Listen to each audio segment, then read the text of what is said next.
All right, good night. Let me start over again. Good evening, everyone, and thank you for joining us for tonight's workshop. Tonight, we want to help residents prepare for the public hearing on the law that was proposed by the town board on February 28th to adopt a community choice aggregation, otherwise known as CCA, program. The public hearing on this law will be held next Monday, March 28th, in person at Town Hall at 7 o'clock. The town board had hosted a presentation by Jeff Domanski on the benefits of a CCA program to reduce electricity costs and to support the development of renewable energy, wind, hydro, and solar in New York State. Jeff works with the nonprofit organization Hudson Energy, whose mission, among others, is to help municipalities adopt CCA programs. Adoption of this law is one of the first steps of several that the town needs to take before final adoption of a program. I'm very pleased to introduce Jeff Domanski, who will lead our discussion tonight. Jeff, over to you. Thank you so much, Michelle, and thank you for having me here tonight. And I'm very glad to be doing this. And that's a perfect introduction. Yep, I'm the executive director of the nonprofit called Hudson Valley Energy, and we are involved in a number of live CCA programs here in the Hudson Valley.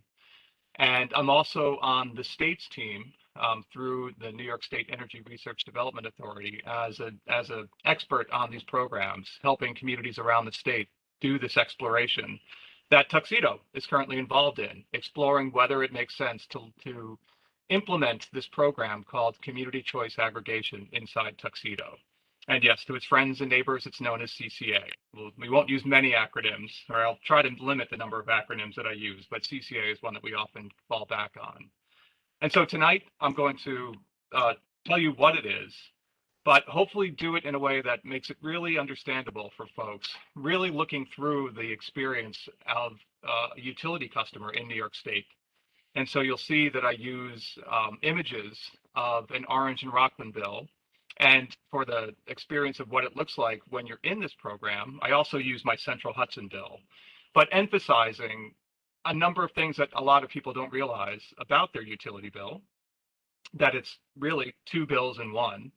For folks, and that the utility company is not a full service company since the late 1990s. And as part of that story about understanding what utility companies really are in New York State, we can understand that everyone is currently in a situation where they have choices in front of them, and there's a choice that they have to opt out of currently before a CCA program launches, to take advantage of a choice that's available to them.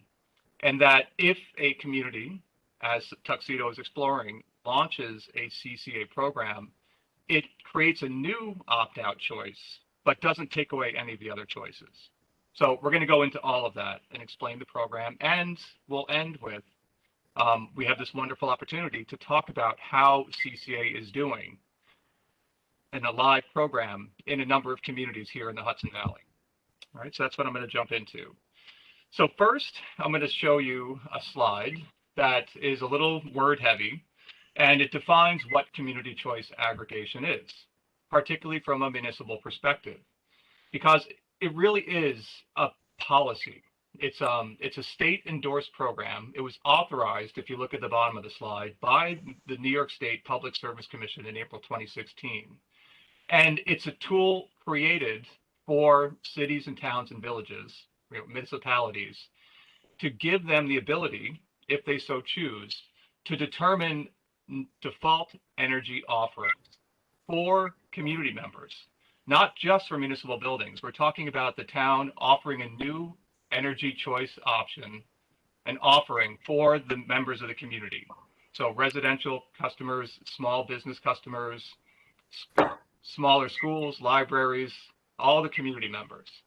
And when we're talking about energy offerings, we're talking about largely the main focus has been for electricity supply, which is the how and where and how much it costs for your electricity to be made and where it comes from. So where is part of it. But it also can be used for, at the state's encouragement, something called community solar. And I'll talk about both of these in some detail. Again, looking at the perspective of the experience of a utility customer and how it looks. So again, this is a policy that if a municipality gives itself the power to do so, it has the ability to offer a new default energy offering, an opt-out offering, and for us, the emphasis is on renewable electricity supply, and that's what community solar is as well, on behalf of all the residents, small businesses, and organizations within the community. So why did the state go about doing this in 2016? It did so to create the potential, these three numbers here in the middle box, to create the potential to save consumers money. So there's a money saving opportunity, while also supporting the increased generation of clean power, clean energy within New York State borders. And three, and not least important at all, and there's numerous ways that this is true, to protect consumers from some past challenges that have been common in this energy choice marketplace. And so we'll get into these in some more detail. And this slide will come back with a little bit more detail from to answer the question of why should a community do this, beyond these three overlapping reasons that are put here. Well, Jeff, the last one, protects consumers. I know that I often get solicitations from companies offering, a choice of energy. So I believe, one of the reasons why I think people get confused is that they receive so many solicitations. How do you know which ones are reliable? And that's one thing that I really like about this program, is that the suppliers that we would be going out to are vetted by the state, correct? That's by the administrator that a community chooses to partner with, more than the state.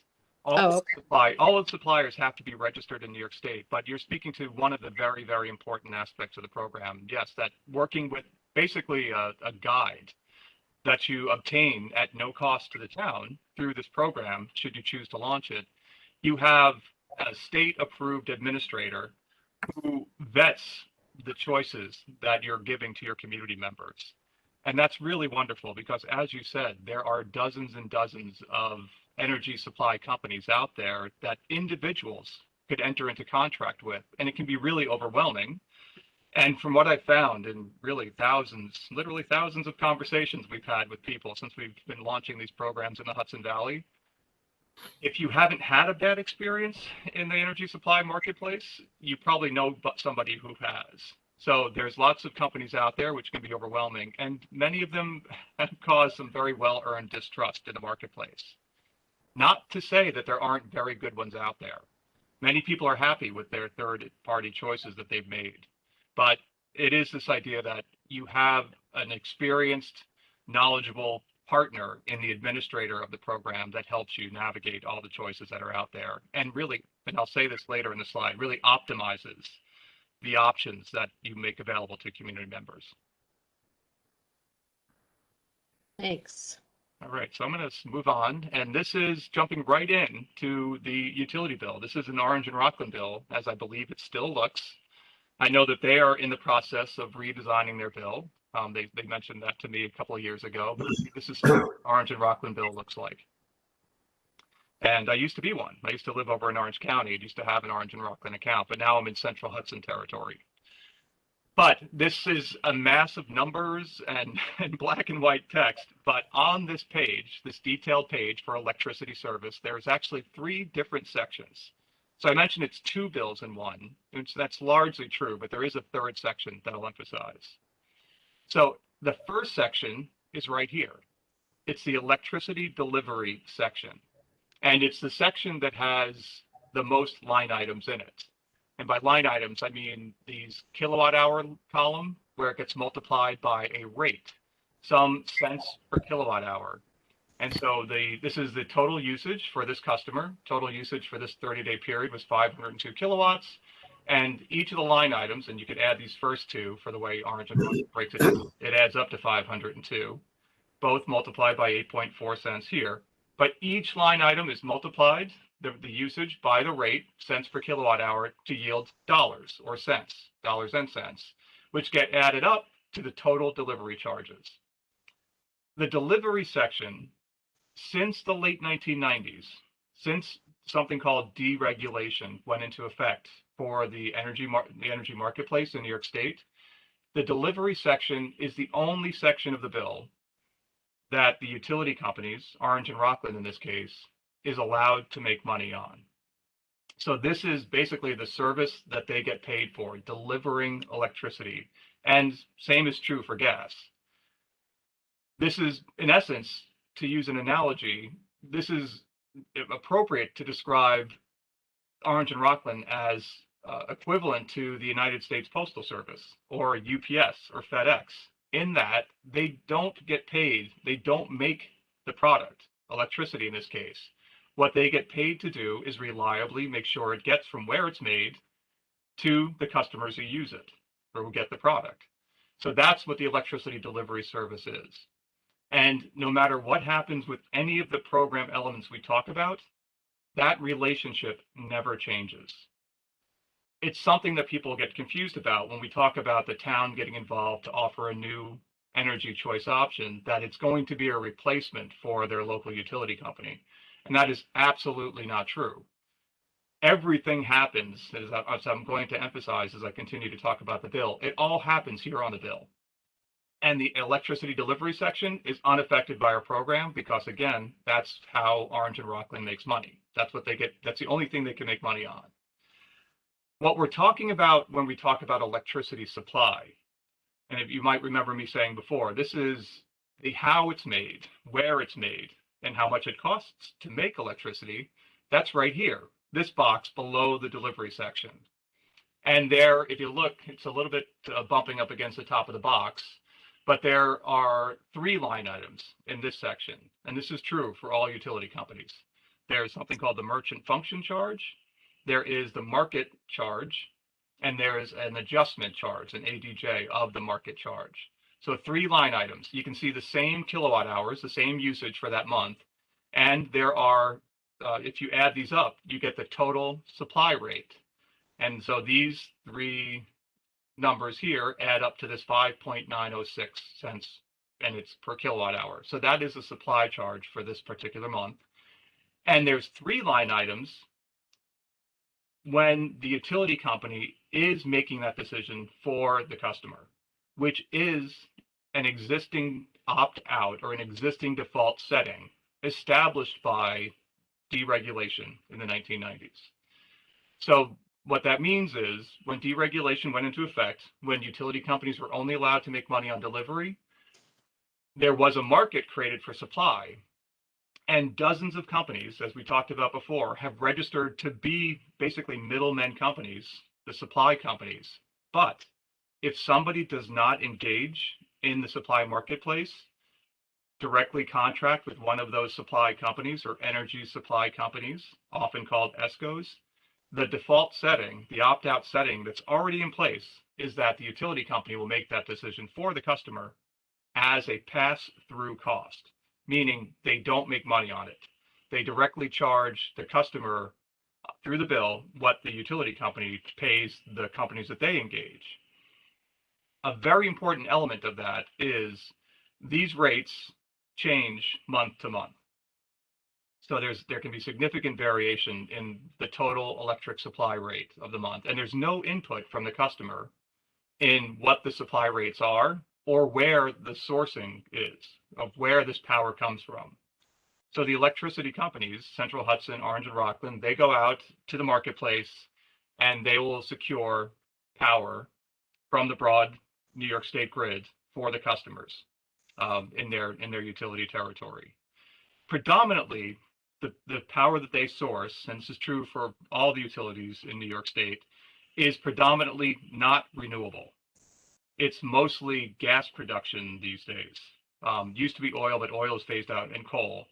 Now it's predominantly gas, though there is some renewables in the mix, but predominantly it's fossil based and nuclear as well, though that's phasing out to some degrees as well.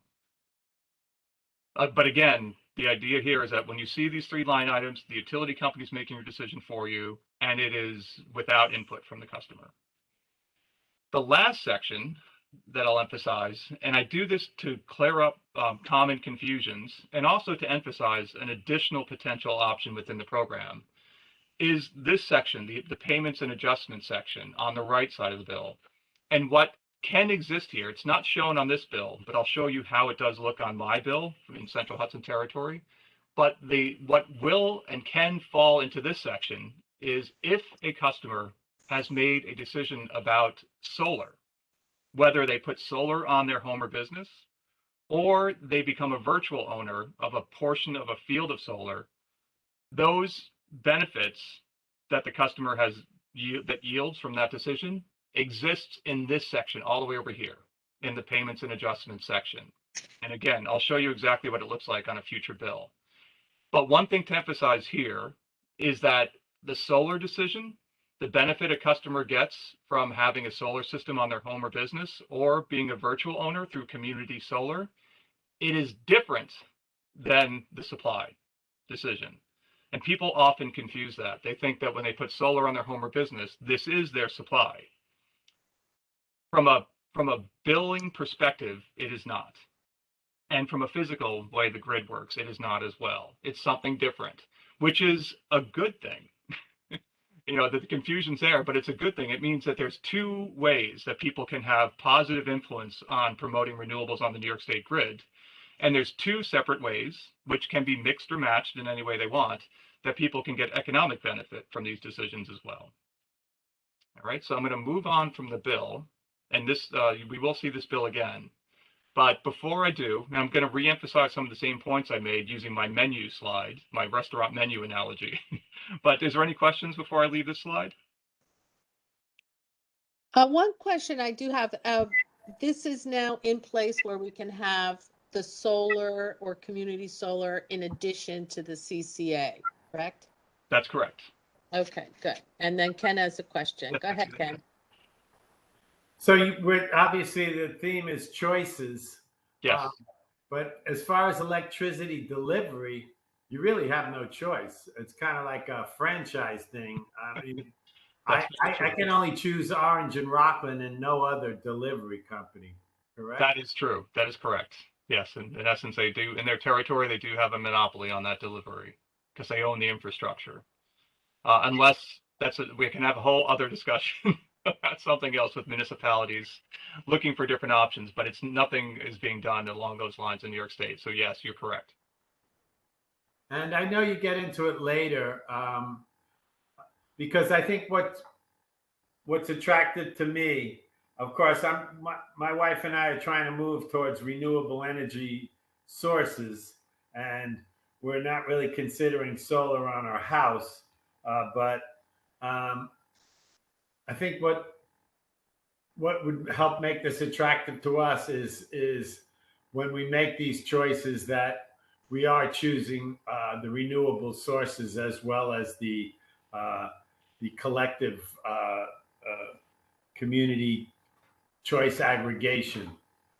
So I'm sure you'll get into that later about how in this decision are we also trying to influence people to get to the solar or renewable energy sources. No, I'm really glad you brought that up right now too, because it's not too early to emphasize that is in essence the point of the program. And I'll definitely bring it up again when we bring up that wordy slide and we talk about the reasons this is done. But I'll point out that when it comes to the supply decision and the marketplace that exists for independent customers to go out and choose an independent sourcing, many customers have chosen companies that do allow them to pay only for renewable production. So in essence, they're paying for renewable power put into the grid that they can claim, that it is a clean choice that they're making. Commonly, as an individual customer, they're paying more for that. They're paying more than the utility would have charged for the non-renewable. What's magnificent about the CCA program is that you can have your cake and eat it too scenario. You can have a win-win scenario where you can pay a very competitive rate to the utilities non-renewable rate for 100% renewable from New York State sourcing from either hydropower, wind power, or solar. And what's been shown, it's in the design of the program, and we have proof that it does actually work. You can actually pay less for 100% renewable New York State sourced power than you would pay for non-renewable when your utility is making the choice. So it is that, as you described, that mechanism by which you can help the community get that win-win scenario and move them towards more renewables and saving money. So as a follow-up, so as the community, when we're trying to pick the energy supplier, not the deliverer,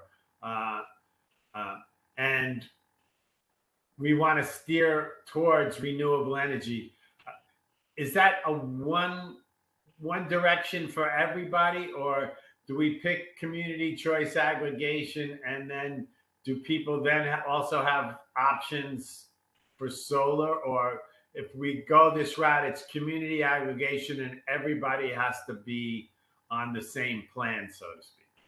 It is relatively simple towards the latter, where there's a supplier selected by the community, and the administrator helps gather the other communities to have the leverage in the marketplace. So all the communities together put out a competitive bid request, and they pick a supplier, one supplier who offers, for some communities, only one option, and it's a 100% renewable option. It is possible, and I can show you this on the graphs up ahead, that we've offered two options too, a not fully renewable option.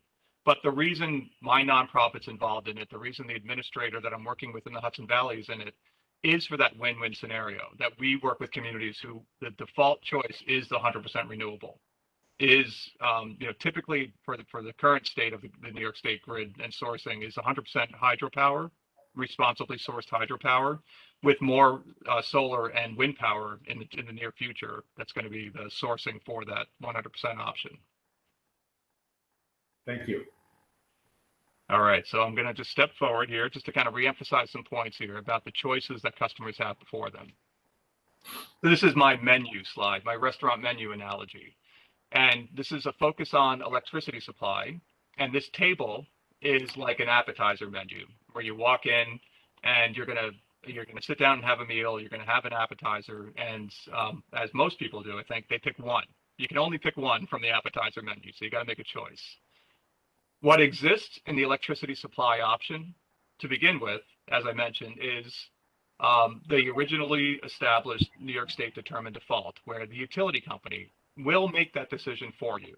So that's the asterisk is there, indicating that that's the original default. So that's established by deregulation, that the supply decision can, and as a default, is made by the utility company, unless somebody wants to go into the marketplace that was established by deregulation and enter into an agreement with a third-party supplier, an energy supply company, often called an ESCO. And that's a private contract. And they have only the leverage that an individual has. And as I mentioned before, to your good question, they often will pay more if they want to source green power. And a common company that's, for an example of what one of these ESCOs is that many people have heard of is Green Mountain Energy. Ambit, there's others. There's literally dozens and dozens of other companies. But that's a choice that somebody can opt out of this current default setting of the utility company making their decision, and they could opt into having a third-party supply contract. If and when a community launches a CCA program, and I'll show you the steps for doing that, this becomes the third option, a third option that is the new default option. It replaces the first choice as a default, but it does not take away the other choices. So anybody can go with what is chosen by the aggregation of communities as the supplier for that fixed, which, and very importantly, a fixed rate for electricity supply. And I'll emphasize that when I show you the bills again.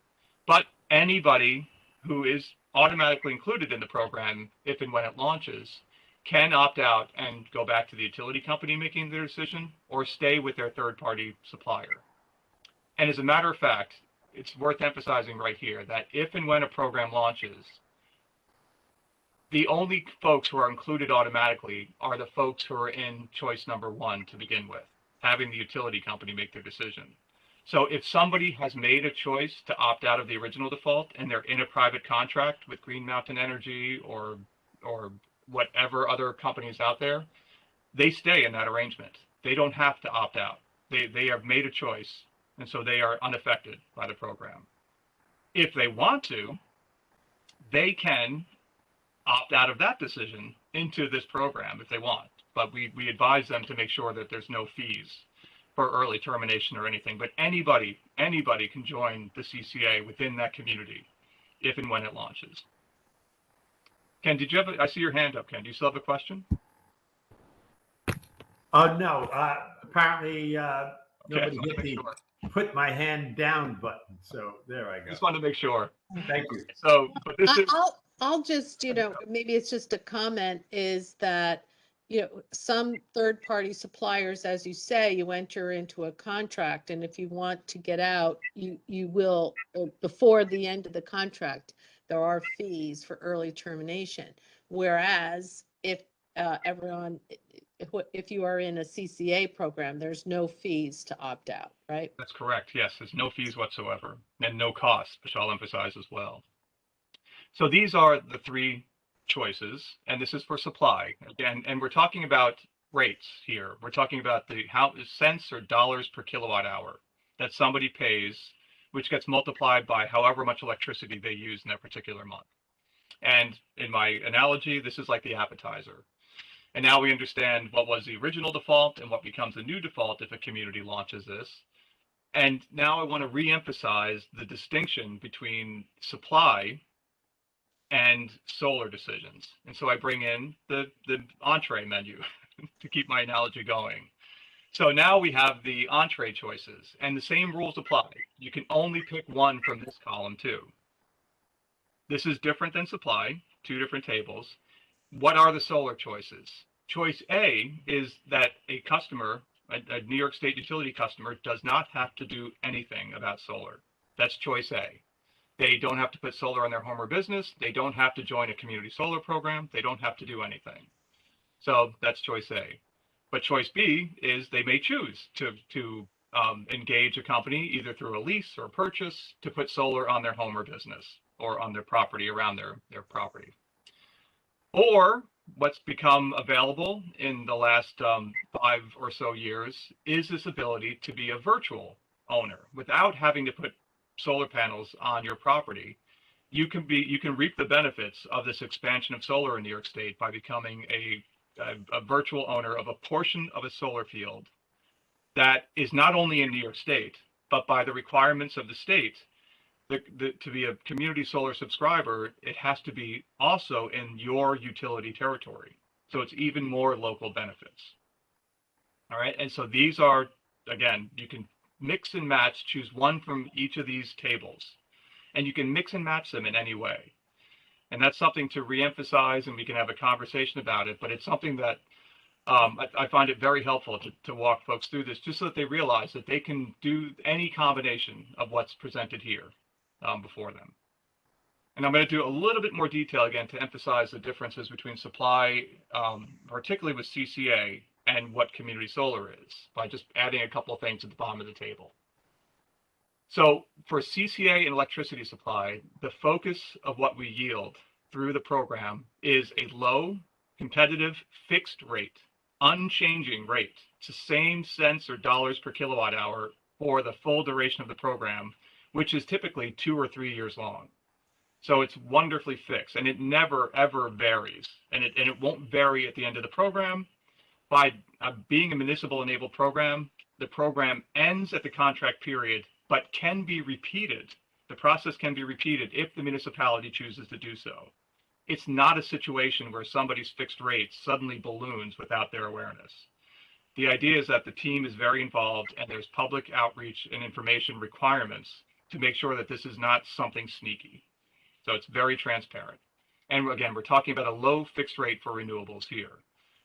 For community solar, if you remember, solar benefits show up in that payments and adjustments section. It is a guaranteed dollar discount. It's just a financial benefit. I won't go into too much more detail now on what community solar is, but in essence, it's a symbiotic relationship where you help the developer of a field of solar panels by being a subscriber, and in return, they help you by giving you a discount on your electric bill, guaranteed. The guaranteed is important on the community solar side. Again, we're talking about a low fixed rate for renewables, and I'll show you that it has been working very well. But you'll see in my charts too that there are months where the fixed rate can be higher than the utility rate on a particular month. And that's just, full disclosure. We want to make sure people understand that. But the idea is that it is always a very competitive rate for renewables sourcing. And it is certainly, as I'll show you in the charts, definitely better than what somebody could do as an individual customer. So there really are these overlapping benefits. And one more bit of detail on the difference of how this brings benefit. Through a CCA for electricity supply program, it is a New York State electric grid benefit. Through this program, this aggregation of communities with all of its community members has very real influence on the ratio of renewables on the New York State grid. And that's physically how it works. We're all connected to the New York State grid. We all pull electrons from the grid. Not all of them are renewable, but through the program, people pay only for renewable power. And through that market power, they have real influence on the ratio of renewables on the New York State grid. And so it's very powerful. It's the reason the state is excited by this program and has supported it. The difference for the solar side, for community solar, is that it's a local benefit. As I mentioned, it has to be in the utility territory. So it's even more local benefit. So just, again, to draw the distinctions, not to get too deep into the weeds, but just to make the difference in understanding between CCA for electricity supply and what community solar is. I'm bringing the bill back up just to say that I want to show you that the difference is when you're actually in a CCA program for electricity supply and what it looks like for community solar. I promise you I will get a bill from Orange and Rockland that has both programs in it, but I'm going to jump to a Central Hudson bill to show you what it looks like before and after, in essence, for the electricity supply. So there's our delivery and supply and payments and adjustments section. These are exactly the same on breakdown on a Central Hudson bill. This is my bill. I live in Beacon for Central Hudson. The top box is electricity delivery. This middle box here is electricity supply. And here's my payments and adjustments section. I'll point out already that I am a community solar subscriber. And so this is what it looks like. The fancy term for community solar is community distributed generation. That's the wonky term that the state and the utilities use for it. And you can see that I get a significant credit, a discount on my electric bill. Simple, one line item benefit for being a subscriber, and that lives down here. This is a before bill for the electricity supply. Oh, this is actually an after bill. Oh, where did it go? There it is. I'm sorry, I pressed too many buttons. This is what it looks like before. You remember, I hope, that I mentioned when the utility company is making the supply decision for a customer, there are 3 line items in the supply section: the merchant function charge, the market price, and the market price adjustment. So this is 3 line items. This means that Central Hudson is making the supply decision. When somebody is in the CCA program, when it launches, when the community members have the single fixed rate for all the community members in that community, those 3 line items are replaced by just 1 single line item. And this is it right here. I mean, this is where everything happens. That is the fixed rate. And this was the fixed rate that we had in Beacon and the other 9 communities up here in Central Hudson territory for the 2-year program that went from July of 2019 to June of 2021. And in essence, that's about it is exactly 6.361 cents per kilowatt hour, or about almost 6.5 cents per kilowatt hour. That's everything. There's no additional fees. There's no charges. This is how my nonprofit and the administrator it's a little fee that's inside of this rate. Everything is in there. And you'll see the comparison that this is a very competitive rate. And that rate gets multiplied by however much electricity I use. And the bill says that we've picked a third-party supply company, and it tells you which one it is. And for that 2-year period, the aggregation of communities picked a company called Direct Energy. So the bill does not say that you're in a CCA program. It does not say that you're in the Hudson Valley Community Power Partnership. It does tell you the name of the company that was picked for the program. And so that's how it looks. Any questions about this, what a live bill looks like? right. No. All right, I'll keep going. We can come back to this.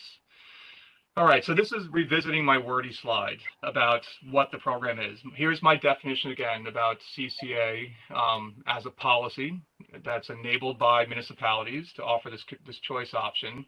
And we're talking about, again, these 3 reasons why the state is promoting it. The idea that you can get a competitive rate that saves money, that's also supporting more renewable generation in New York State, and in a number of ways protects consumers.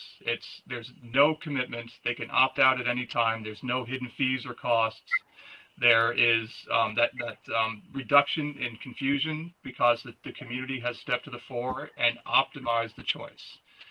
So that's all baked in these 3 ideas. And I re-emphasize to the question of why should if these options, if the ability to go into choice 2 for electricity supply is out there, to enter into a private contract is out there, and if an individual customer can go and do community solar, why should a community leader pass a local law and pick an administrator and do all the outreach and then create a new default option, an opt-out option for their community members?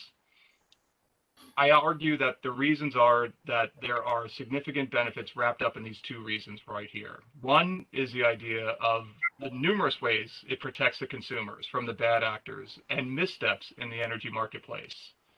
There is just no ballooning rates. There's no small print. It is a very transparent, simple program that, too, optimizes the opportunities that are out there in the marketplace.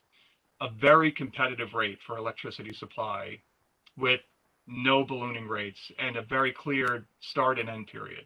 So that's one of the ways it optimizes the offer.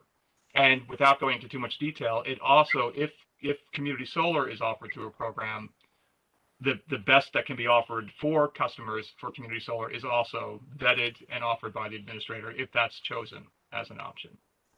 So those are the reasons. In essence, it's community leaders just making things simpler and even cost saving for their community members. So this is, in a very wordy slide, all the steps that a community faces to explore and potentially launch, and then ultimately, if they choose to, launch a program. It starts with passing a local law, and this list ends with an active program. But I'm not going to go into more detail. I'm certainly glad to talk about it, but I want to emphasize a couple of things. One, the passing of the local law is something Tuxedo has done. Is considering. So this is what's on the plate about passing the local law to do this program. If they choose to do so, then they can continue to choose how they want to administer the program, who they might choose to work with for the program. And then that's followed by a significant amount of education and outreach efforts, which has to be approved by the New York State Department of Public Service, which leads down the steps of that issuing a request for proposals to see if the marketplace makes sense. All of these steps that I put inside this box are what I call the no commitment steps. A community can do all of these steps, all of these exploration steps without having to launch a program, all the way up to designing the request for proposals and even issuing it to the marketplace.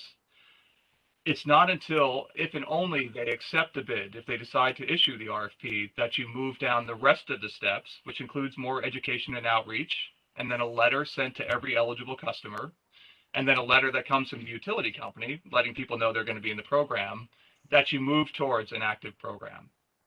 So this is the non-commitment steps, and this is where Tuxedo is up in this section right now, right there. So they're working on passing the local law, and then how to administer would be next.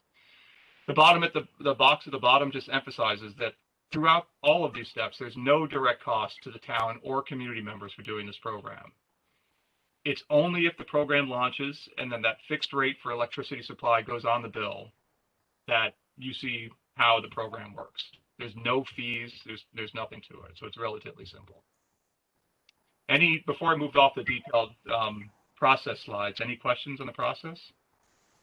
Well, are you going to talk about how the process of getting other communities together and putting a RFP out?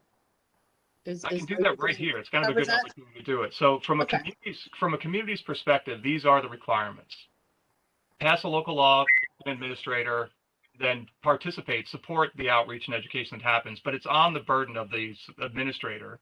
And if it's Jewel, then my nonprofit's involved in the outreach and leads the outreach effort. But what's not on here is the step you said, of getting other communities to aggregate. And this is what community choice aggregation means. It's communities aggregating together for this new choice option. So it's not the burden of the community to gather other communities together. They just worry about what's happening inside their municipal borders. It's part of the process of picking an administrator is picking an administrator that has lots of experience and has basically other communities that are going to be part of the aggregation, and readily to do so in the same timeline that a particular community might be on to do that. So there's none of that burden for the community. It's all basically wrapped up into the administrator choice and making sure that you feel comfortable with the administrator and feel like they have sufficient experience to run the program. How many municipalities are usually involved in a particular aggregation? It's typically somewhere about, in the vicinity of between 5 to 10. It can be more. When Westchester launched its first program, it was about 20 communities. It was 19, I think, when they launched their first program back in 2016. Then they reformed and they had 20, I think up to 26 communities in their last contract outreach effort.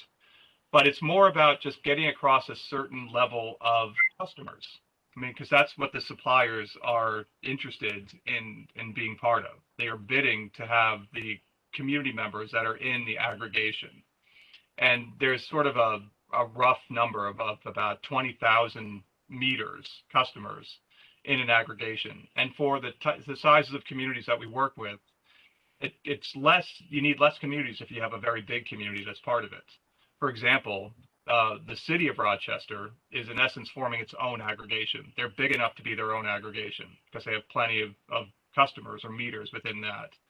But for us, in Rockland County, which I'll show on the next slide, actually, maybe I'll just jump down here. This map shows you all the communities, a little outdated, but all the dots on this map show where local laws have been passed. And what I've circled with the program names next to them are the two programs that I'm part of, that I'm supporting with my nonprofit.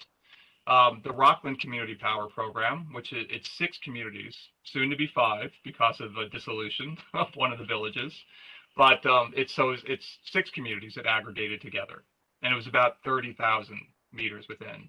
The Hudson Valley Community Power Program, that's the one that's in Central Hudson Territory, including Beacon. That is 10 communities that aggregated together, and that was actually less households. So that's about 28,000 meters inside that 10 community aggregation. And those are the 2 that I'm involved in. So the communities that aggregate need to be regionally connected.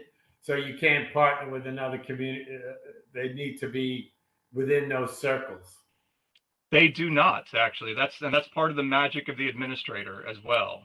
So, for example, Jewel, who I'm working with on this program, they are a statewide administrator. And when we launched our first aggregation together back in 2019 for the 10 Hudson Valley communities, the Central Hudson communities, we also included, I don't think the name is on here, but the community of Geneva. Where is Geneva? It's in the Finger Lakes. But Geneva, which is all the way up in the Finger Lakes, was part of our aggregation. In essence, that's what the administrator can do. They can aggregate from wherever, even from a different utility territory, and offer that, if you will, to the suppliers to bid on. And it worked well, and they continue to do that. When we rebid for the 10 communities in Central Hudson Territory in 2021, the same thing was done with concluding Geneva, and they do that frequently. And so it's part of the, again, the choice of the administrator gives flexibility to the communities that are part of the aggregation. So you need this program, everybody has to start and end at the same time. So you need to kind of herd the cats together to, I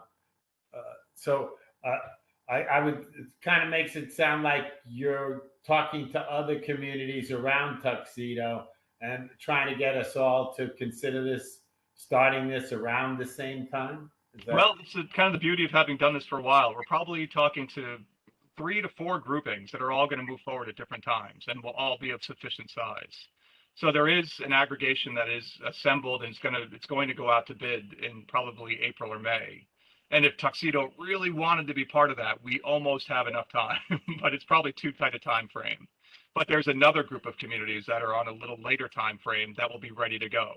And we've had some communities that worked on launching, and it took them a very long time. For example, the town of Highlands and the village of Highland Falls have been considering this for a couple of years, and they're getting ready for a launch this year. I guess the law about the solar, that it needs to be locally generated For community solar, yes.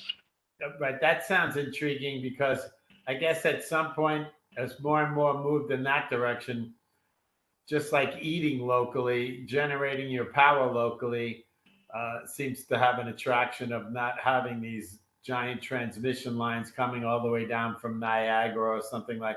I'm sure those will always continue, but it seems like you're trying to get away from that long range transmission policy. I definitely understand what you're saying, and that's part of the capacity challenge we have in the Hudson Valley, is that there is a desire to bring cleaner energy from upstate down to New York State, lower New York State territories, and that's where you do need to worry about these transmission lines. Let me jump right to say that with the CCA for electricity supply, that's actually not an issue, because again, you're still getting your electrons from the whole New York State grid, regardless of generation source of where it is. But you're having the very real, and this is getting a little into the weeds, but you're having the very real financial impact of supporting renewable production in New York State. And if you remember on that table, that's where I said for the CCA electricity supply, you're benefiting the New York State grid. And from for the wonderful reasons, one of the main reasons we support renewables from a climate perspective, that's a global issue.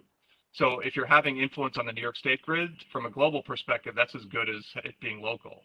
But there are absolutely wonderful benefits to having community solar in your utility territory.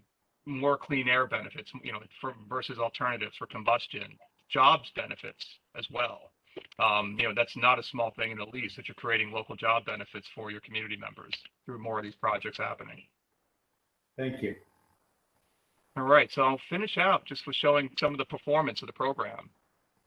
People are like, well, okay, you've talked about this. How are the programs actually doing? So I'm starting with the comparable. Tuxedo is in Orange and Rockland territory. The Rockland Community Power, that's the name of that partnership program of these 6 communities. It started in November of 2020, and there's lots of lines on here, so let me explain the lines. The red line is a straight line that is a calculated private market rate that I calculated for a comparable 100% renewable option that an individual customer entering into choice 2, an energy supply contract, could expect at the time I did this calculation, over 9 cents to pay for 100% renewables for a fixed rate contract. So that's all the way up here. That's what an individual customer, third party, 100% renewable average would be. The green line, the straight flat green line here, that is the 100% rate for the Rockland Community Power Program. And that is the default for 5 of the 6 communities. All but Orangetown picked this green line as the default choice. And that's at about if you round up, about 7.3 cents per kilowatt hour. We also offered, by discussion with the communities, a fixed rate for a mix of sourcing that matched what the utility typically does on a month-to-month basis. And that is at about 6.5 cents. And that's this purple line here, this flat purple line. And that's also the default that the town of Orangetown chose that when they launched this program originally. So that's 3 of the lines. Now the wavy lines. The yellow wavy line is the month-to-month rate for predominantly non-renewable, provided by, choice being made by Orange and Rockland for the folks who are in the original default in choice 1. And you can see right when we launched the program, somewhat coincidentally, the program rate, standard rate, was about the same as the standard rate that the rate that the utility charged that month. But then it went up above even our 100% renewable rate. It did dip down in January, and a bit of a roller coaster up and down, but it's very consistent. And as we expect with escalation in utility rates, has stayed above our program rates. There are times it dips down below. So September of 2021, the utility rate dipped below our 100% renewable rate, but stayed above the standard rate of the program, but then went up and then took a strange dip, surprisingly, in February, but very significant increase here in January and again in March, up above 10 cents per kilowatt hour. This can give you like the same feeling of watching a roller coaster, jumping on this yellow line. So what I provided here is a running average. That's what the blue line is. And in essence, this is kind of the best line to look at to see how the program's doing. So the blue line is the running average of the yellow line. So, obviously it matched in the beginning because it's a running average since the beginning of the program. But then we keep running the average on a month-to-month basis based on the movement of the yellow line. And you can see that by April of 2021, it had increased to match our 100% renewable rate. And then it's never gone below since. So the average from Orange and Rockland has stayed above our program rates, emphasizing that the program can deliver and has been delivering this win-win scenario, a less expensive rate for 100% renewable that people otherwise would have paid for non-renewables if Orange and Rockland was making their choice. So I think people also would appreciate the fixed cost instead of not knowing month to month what their utility rate's going to be. it is a wonderful element of the program. So you're not only competitive, you're absolutely right. The fact that there's absolute certainty. You know exactly what your rate will be from a month-to-month basis. Your bill could vary based on your usage, but the rate always remains the same for supply. And again, to reemphasize, we've talked about the comparison to the utility in the blue and the yellow lines, but these fixed rates are always better than what somebody could do on the private marketplace. And that's the benefit of aggregating together. It's basically like an analogy I didn't use. In essence, this is like a Costco or BJ's wholesale idea, the power of numbers led by the community leaders. And then one last graph, it's just the 10 communities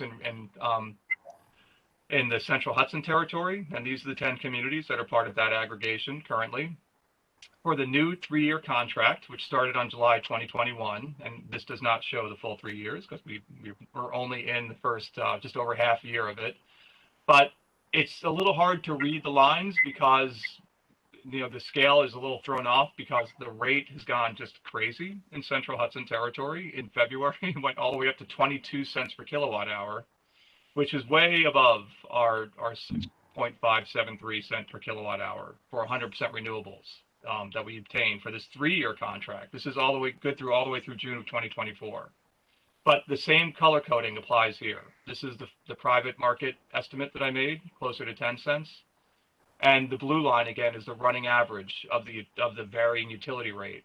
And the green line is 100% renewable. The purple line is a standard mix through the program. But the story here is that the blue line, again, just like we saw in the previous, in our Rockland program, has gone up and up and stayed above our program rates.